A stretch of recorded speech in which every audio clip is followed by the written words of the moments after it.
After the bin Laden raid, the government's denials were unequivocal. Allegations of complicity or incompetence are absurd. We emphatically reject such accusations.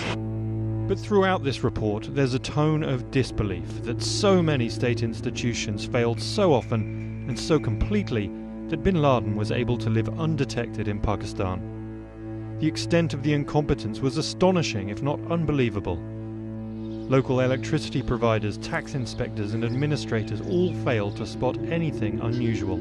Their laxity shocked the committee. Taken together, they suggested the possibility of something more sinister. But the Commission can't find any evidence of complicity by local officials. In part, abdication of responsibilities created a dense fog in which anything could have happened. The Commission agrees that corruption, negligence and irresponsibility would have helped bin Laden. But it comments that bin Laden could not completely rely on the whole system being dysfunctional all the time. Local Pakistani support would have been essential.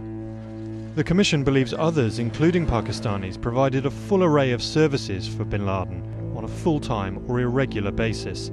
But who were these people? Questions about this support network were not answered by the ISI, the all-powerful inter-services intelligence. Did it include former or current ISI members?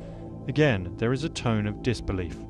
How the ISI missed the size, the strange shape, the barbed wire, the lack of cars and visitors, etc., over a period of 6 years beggars belief. The report portrays a surreal world where intelligence agencies seem to know very little. There was a strange absence of curiosity even amongst those officials whose duty it was to monitor new residents.